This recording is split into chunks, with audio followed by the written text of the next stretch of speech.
నమస్కారం సార్. రై అదేమిట్రా ఈ సూట్లో భలే ఉన్నావన్నయ్య.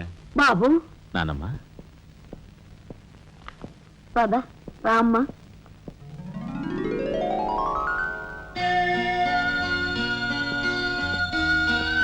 బాబు వదిన, నీ సర్వస్వం మా కుటుంబం కోసం ధారపోసావు. అటువంటి నువ్వు సౌభాగ్యం కోల్పోవడం మా దురదృష్టం.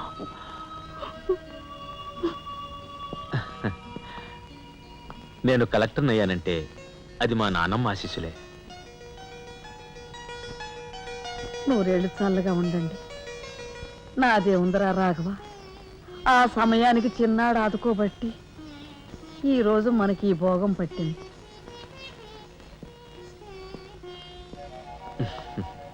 నువ్వు లేకపోతే నేను లేని తమ్ముడు. You are my friend, philosopher and guide.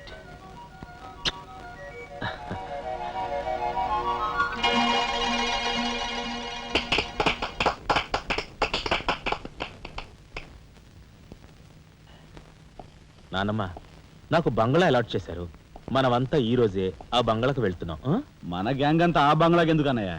చూడు రాజా, నేను ఐఏఎస్ పాస్ అయింది మనం వేరు వేరు కాపురాలు పెట్టడానికి కాదు. మీరందరూ అక్కడ రాకపోతే నాకు ఆ కలెక్టర్ గిరి అక్కర్లేదు. అంత మాట అనుకురా రాఘవ.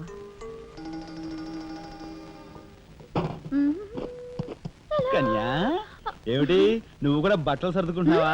తప్పదు కదా మరి. ఏమిటి తప్పదు? అక్కడికి వచ్చి నువ్వు మా పేకల మీద ఎక్కడానికా? నువ్వు రావడానికి వీలేదు. మా పెద్దోడు పోయి అన్నాళ్ళు కాలేదు.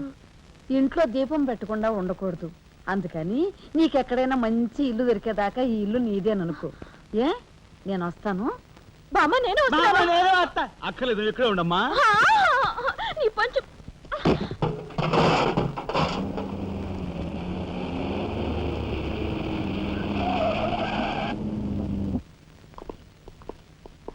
రానమ్మా రా.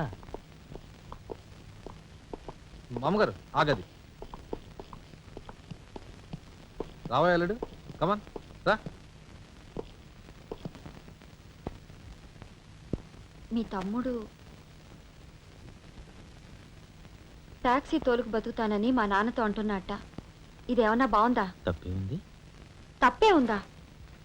కలెక్టర్ గారి తమ్ముడు టాక్సీ డ్రైవర్ అంటే అవమానం కదండి. మా తమ్ముడు చేయన్నారని తన మీద వేసుకుని నన్ను చదివించాడు. వాడు జైలుకెళ్ళి ఇచ్చిన డబ్బుతో కలెక్టర్ అయినందుకు నేను సిగ్గుపట్టం లేదు. అది విని నీకు సిగ్గనిపించలేదు. వాళ్ళ మీద వీళ్ళ మీద ఆధారపడకుండా వాడు ట్యాక్సీ తోలుకుంటానంటుంటే నీకెందుకు సిగ్గనిపిస్తుందో నాకు అర్థం కావటం లేదు. నేను సిగ్గుపడే మాటలు ఇంకెప్పుడూ మాట్లాడుకో.